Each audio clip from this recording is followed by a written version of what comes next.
Yes, it might be 100% true. Emotionally. That's it. That it happened to him, it happened to him, it happened to me, it happened to them. But it didn't necessarily happen, all of it, to Richard Gadd. So that there is like you say, could be interpreted two ways quite easily.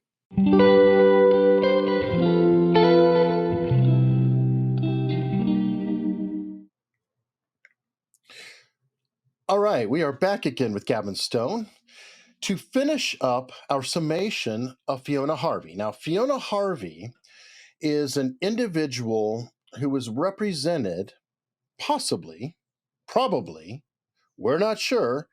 She says she was, but then she wasn't, so we're not sure. But there is a show on Netflix called Baby Reindeer, and the show on Netflix called Baby Reindeer is involving a Scottish comedian by the name of Richard Gadd, who is being stalked. Now, it's another name in the show, and the stalker in the show is another name, but internet sleuths and ultimately Fiona Harvey have come forward to say that, yes, she was the stalker, but she's sort of all over the map. So we covered an interview she did with Piers Morgan in 3 parts. If you want to check that out, should be a link above. But to be fair, we thought we need to look at Richard Gadd himself, who penned the script, who put the product out.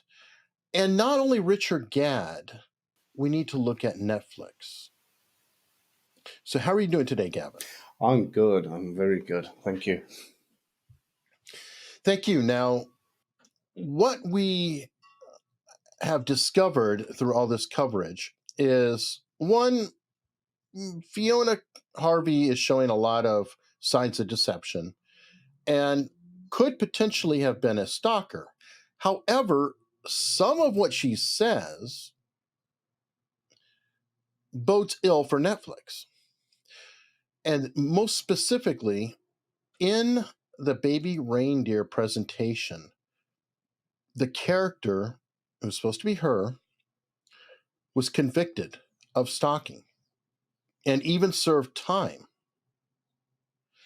Now, this would not be a problem if, let's say, this was based on a true story, but not exactly a true story. So, there's some liberties at play.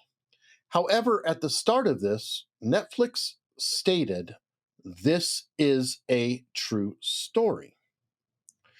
And to go even further, a Netflix representative appeared before a governmental committee, and I think it was actually Parliament, and he referenced the character as a convicted stalker.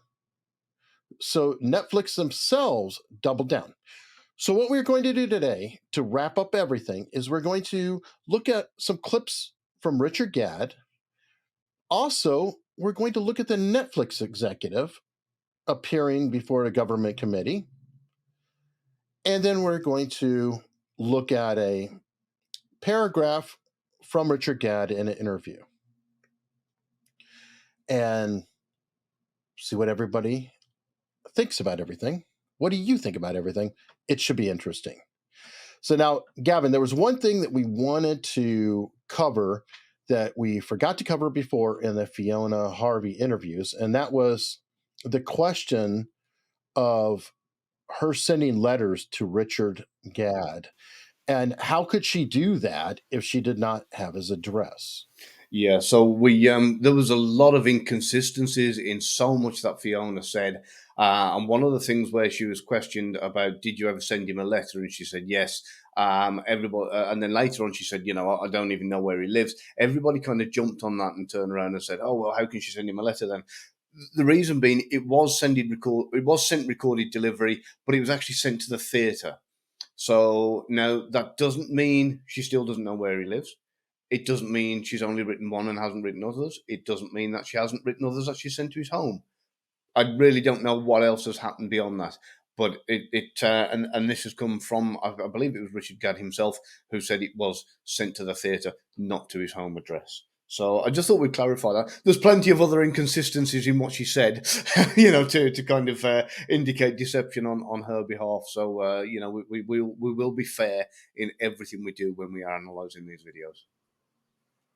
Fair enough. Now, also, Gavin, we picked, instead of the high gloss morning show interview, I found a couple clips that were put up from the Hollywood Reporter where he was doing a Q&A, and then I found another clip where he was like calling into another show, like over Zoom or something like that. And I wanted to pick these because they're a little off the beaten path, and I'm hoping that, like with the Hollywood Reporter, it's a Q&A, he's kind of in a chair, sort of relaxed around the crew. I'm hoping that maybe that would give us a little bit more information, maybe be a little less rehearsed. Is that a good judgment I, call for me or not? Yeah, I believe so. Because in the studio setting, they've got plenty of times to do retakes, reassure people, get things practiced, and rehearsed before and after. Whereas this was just raw, live as it was. And so I believe that's more of a natural environment that's going to be a little bit more beneficial for us to look at. Okay, so let's go ahead and we're going to kick off with our first clip.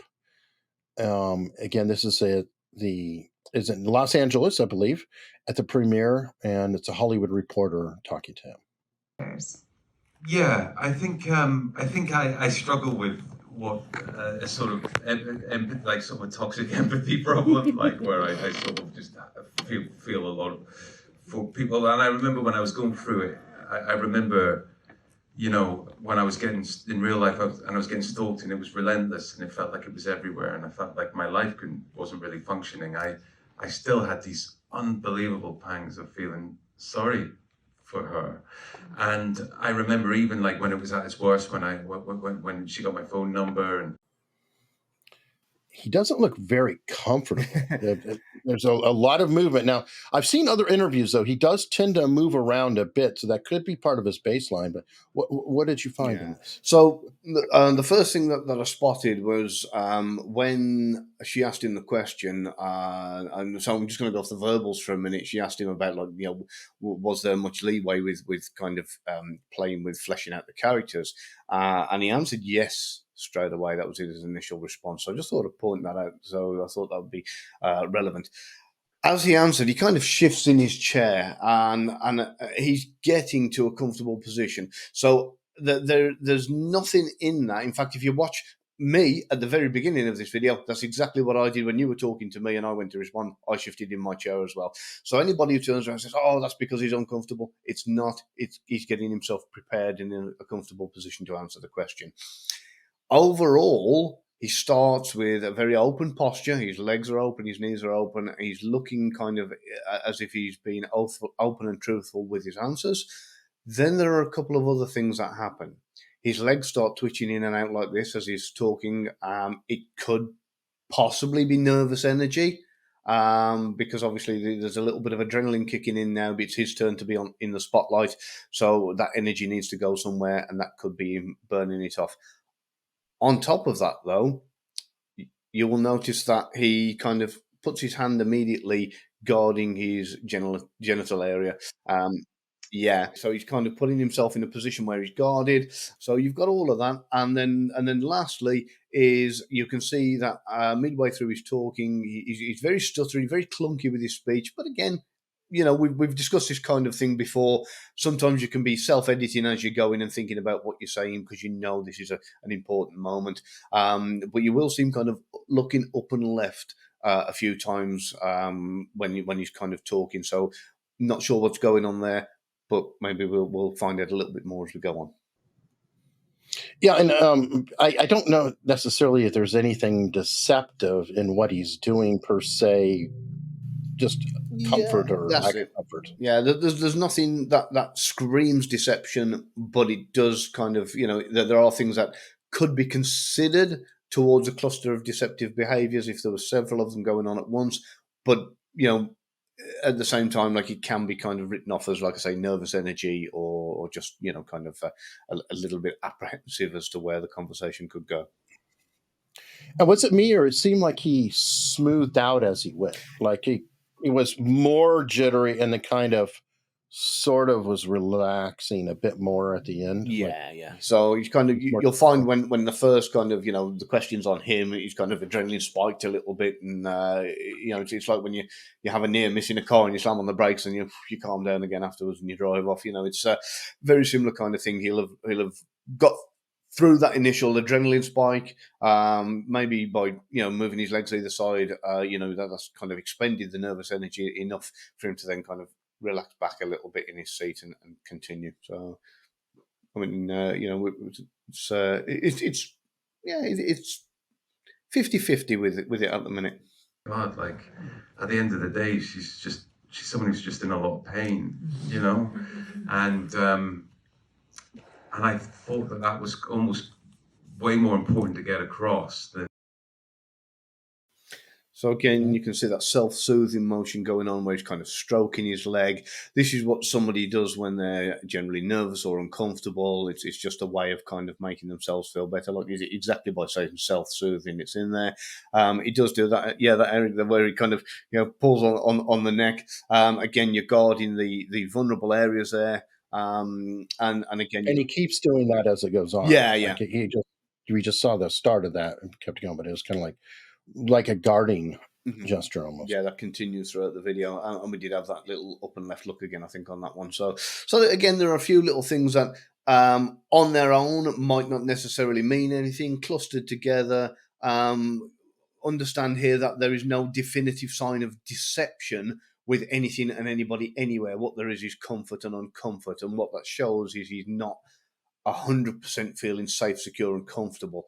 But again, that could be down to the fact that he's in a strange city, a strange environment, not knowing what's coming and what's happening. So it's a perceivable kind of threat, as it were, because of the situation he's in. He's feeling maybe vulnerable, and he's not used to this kind of thing. This is his first big kind of time in the spotlight. So, there are reasons these kind of things could be happening.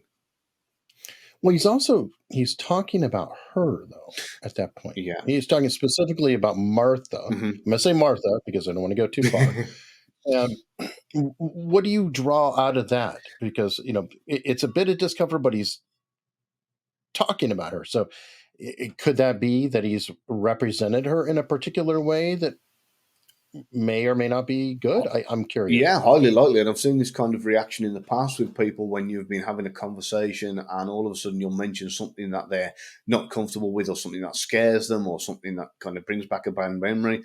And all of a sudden you'll see their hand go to their throat or over their mouth, or something along those lines, because the memory is triggering the fact that that is not a comfortable time in their life, or that is something they're threatened by, or whatever the case may be. So naturally, that's where the body language will kind of come into play, as it were.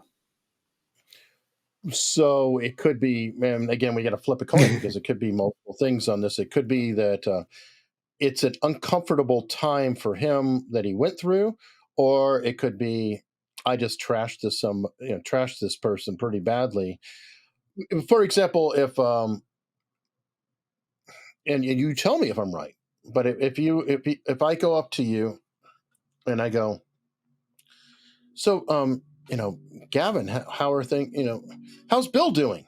And you and Bill just had a knockdown, drag out fight. Bill, Bill's good. Bill's good. Yeah. Could it be that type of thing? Yeah. In that kind of instance, my body language would change entirely because I'd be uncomfortable because of the whole kind of concept of it all. So it'd be exactly the same for him in this. Whether it's guilt because he's just trashed her, whether it's guilt because of everything that's happening, whether it's nervousness because of what could come of it, or whether it is just bad memories from what happened. Those are four things, and obviously, like the fifth, like I say, is the fact that the whole environment is new and scary to him. So, and it could at the same time also be an accumulation of all of these things put together that's just kind of making him feel uneasy at that particular time. So everything from guilt to PTSD. Yeah, chuck it all in there. Why not? What a pot. Yeah, it is a true story. I was stalked for a large number of years, and it was a whole ordeal, and so the story is based in truth for sure. Now this one, that one has something to work with. yeah, this one's a little bit different. So there are a number of things with this one that I wasn't particularly keen on. You'll notice he's still got that same up and left look going on when he's recalling memories. There's a flash up and right look as he's talking as well, which I don't know whether that's kind of creating memory or what that is for him, but it's definitely opposing to where he's normally going for his baseline. Then there is the wording. I'll move on to that next, where he says, yes, I was stalked for a large, then there's a big intake of breath, and then it's, I was stalked for a number of years. So he changed his kind of where he was going with the wording. I don't know what he was going to say there, whether that was a little bit of a Freudian slip or whether that was a genuine case of kind of, oh, no, I better not say that. I could be quoted on this. So there was something definitely going on there that I didn't like. And when he was going on about the fact that it was this whole ordeal and that, how negative and bad it was and impactful on his life, there's this little smile that sneaks in. Now, as most of your viewers will probably know, we refer to that usually as Jupiter's delight. And that's usually because of the fact that you've told a little porky, or, you've said a little lie or embellished something a little bit, and you've got away with it, or you think you've got away with it. And because of that, that kind of leaks through in the form of a little smile. Because ask yourself this, if you were going back, like we talked about if you were going back to a horrific memory of one of the worst times in your life, you certainly wouldn't be smiling. You wouldn't be smiling at all. That wouldn't display. So that wasn't congruent for me. And he did that right leading into when he said, so it was based on a true story. Yeah, and that was the other part. Yeah, so you got a little bit of a gulp going on there as well. It was very subtle. And a hedge, yeah, just a complete hedge. So it's based. Yeah. It was an immediate separation there. And I like the way he's changed that. So he's gone from it was a true story to it was based on a true story. So his wording's changed here. And is there something that? So the story is based in truth. Yeah. So again, that is concerning that he's changed the wording from it was a true story to the story is based in truth. It got raised eyebrows to the thing, which is generally a look for approval. You kind of look, hey, how you go? You've seen people do it when they're walking down the road and they'll look at somebody and go, hey, how you going? Same kind of thing. There's a slight head shake, very, very slight, as he starts to say the word yes. And that's about it. But yeah, which is quite a bit. Yeah, actually, there's quite a bit here. There is a fair bit if you summarize all of that and you think, well, okay, that's a lot going on for such a short clip. Yeah, it was 14 seconds, and that included the bong at the end. So yeah, a lot happened in that very short period. And you've got that large breath intake as well, which, all kind of happened in the middle of the kind of, yes, it was a true story. I was stalked for a large number of years, and it was. So, you got that going on. So these are what we're talking about. When we've talked in the past about clusters, these are all these little red flags all at once. This is what we refer to as a cluster, all within a few seconds of each other. Yeah, it is a true story. I was stalked for a large number of years, and it was a huge, the whole ordeal, and the story is based in truth for sure. That doesn't sound like a convincing true story speech to me. I don't know about you. Like I say, from the minute. No, that one felt deceptive. Yep. If you told me he was exaggerating things, I would say, yep, agree. He's kind of almost a little embarrassed in that. That is the vibe that I got. It would appear that way. I mean, he's shaking his head no as he's saying yes from the very first second of the video, and again, this doesn't necessarily mean that the whole thing is a lie, that the whole kind of story or script or whatever you want to call it is a lie. It just might mean that, like you say, Eric, he's embellished a lot of it or kind of fleshed it out in whatever terminology you want to use, and like you say, he's possibly a little bit embarrassed that he probably pushed his luck a bit further than he should have with exaggeration. Now, I also want to point out that the Duper's delight possibility on Smile, it could also, in my eyes, be embarrassment. Like when you're I'm a little embarrassed, but I don't know. So I don't know. What do you think? Am I Yeah. off on that? No, it's highly possible. It could be like a very nervous smile. I've done it myself when I've stolen the last slice of cheesecake out the fridge or something. And my wife's turned around and said, Right. "You had it." Yeah, I've been caught. So yeah, it is quite easily, but it could be one way or the other with this. But the main point is more the fact that if he was thinking back to the time of his life that it was a horrific ordeal, that smile wouldn't be there. That's for certain. So no matter which way of the two it is, for the reason for the smile, it certainly It's a little weird. Yeah, it shouldn't be there. That's the main thing. All right. Well, let's move on to Netflix themselves. And this is a gentleman, I believe you said Benjamin King, Yeah. who is representing Netflix. And again, I'm saying in front of a government panel because I'm here from the States and I don't know how you peoples do things over there. So I'll just say government, but I think it's Parliament. Yeah, I believe it is. Yeah. We did take every reasonable precaution in disguising the real life identities of the people involved in that story. She's been identified, whilst hasn't she? Also striking a balance with the veracity and authenticity of Richard's story, because we didn't want to anonymize that or make it generic to the point where it was no longer his. Okay, so what I'll let everybody know, because they didn't get to see earlier on in that kind of questioning, that his posture was very different. His shoulders were more relaxed. His hands were open earlier on in the video, until it came to that question, and his hands then come in front of him, guarding his kind of vulnerable areas. They're clamped pretty damn tight, and he's stroking and self-soothing with his thumbs. You can see he's clearly uncomfortable with this line of questioning. From the minute he's talking, he's got his eyebrows up. He's got that, kind of look for approval and hoping, that he's going to get his message across. Pretty much eyes fixed on the person he's talking to at the time. I reckon to a degree he'd probably rehearsed what he was going to say before he said it, and that was why, even after the parliamentary gentleman interrupted and said she's been identified, though, hasn't she? He just carried on talking to finish off what he was saying, because I think that was where his kind of speech was going to go, no matter what. Okay, and just so everybody understands, what they were confronting him with was the fact that an individual was identified as the character in the series, and whether Netflix had failed on their responsibility, I guess, if you will, to keep a member of the public safe from scrutiny.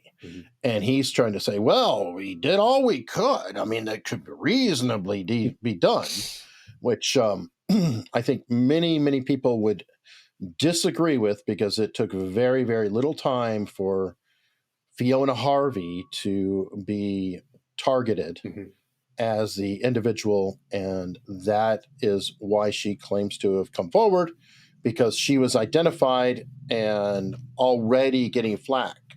So it's actually a very important thing. Wherever you stand on that, members of the public should be kept safe, and Netflix, I personally feel, failed in their duty to do so, because they published, for example, actual tweets that she made, which took very little time to go search for tweets going to Richard Gadd that say these words. Well, would you look at that? There's an account. And also the actress is not dissimilar looking. So it does line things up.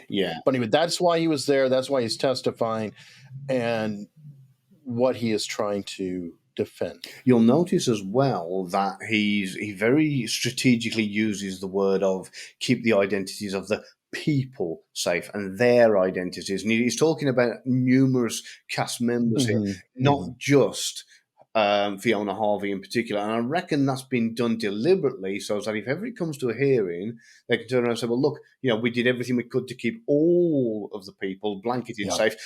Just because one's been identified, the others haven't. So therefore, so the majority are fine. That's it, yeah. So there is a degree of kind of, we did our bit. The rest of them are okay. One slipped through the net. It's a small percentage.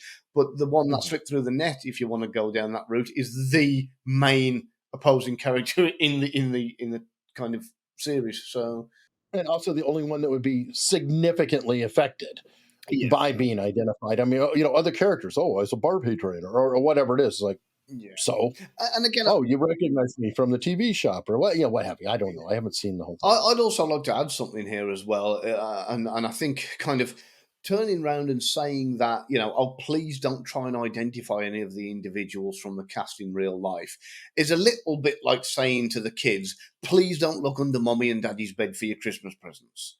I mean, without kind of, I mean, really, he's kind of added fuel to the fire there a little bit by saying that.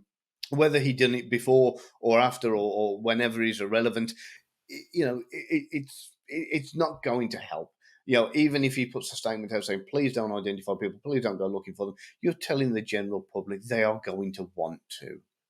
Just like the kids are going to try and find the Christmas presents, they're going to want to have a little look. And when they do, they're not going to keep it quiet. Yeah.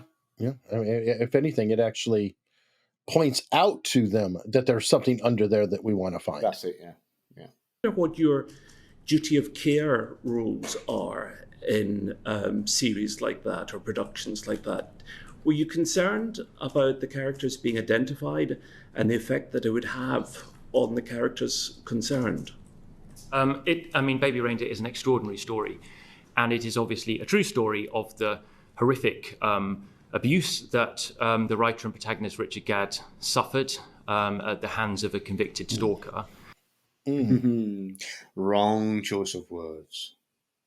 I mean, it was so specific. I mean, that's what's driving me crazy. Yeah, you heard it right there. He said absolutely. What was he saying? Without doubt, at the hands of a convicted stalker, not an alleged stalker, not even just a stalker. At the hands of a convicted stalker, and also the jump, the first words. Baby Reindeer is an extraordinary story, and it is obviously a true story of the horrific abuse that the writer and protagonist Richard Gadd suffered at the hands of a convicted stalker. And it is obviously a true story. Obviously, Gavin. Not just. That's it.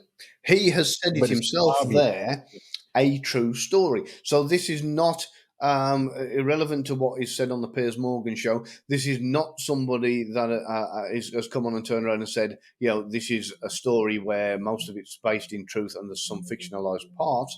His own words, it was obviously a true story. And then later on, convicted stalker. Yeah. So this is really, if you show me an arrest record and you show me a conviction and you show me she served time, I'll shut up. But until that point, you, Netflix, are doing this. Yeah. Nobody else. You are doing this. I'm not even going to blame Richard Gadd because you guys are accepting. I'll blame him a little. But why not? Let's spread a bit of blame about why not? We got it going on. Fair enough. But that is the part that bothers me. So I want to close out here, with a written interview. This is from Variety that Richard Gadd did, and it's one particular paragraph that I want to cover. At the start of the show, viewers see a title card saying Baby Reindeer is a true story. Is it fictionalized at all? His answer: it's all emotionally 100% true, if that makes sense. This is where it gets really interesting, Gavin. It's all borrowed from instances that happened to me and real people that I met. Now, are they instances that happened to you and also these are real people that you met, or these instances that have happened to you and also some people that you met who had instances that you're sharing? That can be interpreted both ways. It could quite easily. So, I mean, he could have gone around and quite easily interviewed 20, 30 plus people that have all had incidents with stalkers, writing down ideas, thinking, oh, yeah, that's good. Oh, that's interesting. Oh, that would make good drama, and put it in the play. So when he says it's 100% true, yes, it might be 100% true. Emotional. That's it. It happened to him, it happened to him, it happened to me, it happened to them. But it didn't necessarily happen, all of it, to Richard Gadd. So that there is, like you say, could be interpreted two ways quite easily. And then we go further. But of course, you can't do the exact truth for both legal and artistic reasons. So, whoa, wait a minute, this true story. Wait, what? What? I mean, there's certain protections. You can't just copy somebody else's life and name and put it onto television. And obviously, we are very aware that some of the characters in it are vulnerable people. So you don't want to make their lives more difficult. So you have to change things to protect yourself and protect other people. That's a significant departure from a convicted stalker. Yeah. That's a completely different kind of I don't even know. If you were to compare the statements that Benjamin King just said, that this is obviously a true story, that he suffered at the hands of a convicted stalker, and compare that to what's just been written there by Richard Gadd, they are two worlds apart. I agree. And again, though, it's not up to Gavin and I. It's up to you. So please tell us what you think. And also tell us what we missed. Tell us what we got wrong. See, if you notice something that we may not have mentioned. I think it's a complicated thing. I do think something did happen. I don't think Richard Gadd had a great time. But I also think that Richard Gadd took a circumstance. I don't know exactly to the extent of the awfulness it was, but I do think he has enhanced it. He has embellished it for dramatic effect. It was a one-person play. He went around, and anytime you're doing that and you're creating theater and things like that, you're going to keep on refining and distilling for the dramatic purposes. He's, after all, an entertainer, and the crowds want to go there. And I guess my last point is this, and why I'm angry with Netflix about this situation is, let's be honest, Gavin. The only reason this is a runaway success is because it's supposed to be a true story. If you just put this program together and you just said, hey, Baby Reindeer is a story, like any other story, it wouldn't have had it would not have that impact. No. The whole purpose of that is, so I tell you, Gavin, you won't believe this. You've got to check out this program on Netflix. It's real, man. This really happened. And without that, I don't think it would have the virality. So I don't like the idea of Netflix playing both sides of this and not taking responsibility. They hedged. If I'm going to lay out a very small possibility that she was actually convicted, because I don't believe it happened. I believe that could be wrapped up right now. This is a matter of public record. They could do one release, boom, boom, boom, here we go. Have a nice day. Nothing has come forward, which makes me think there is nothing to find, and Netflix is profiting off of something that is not completely truthful.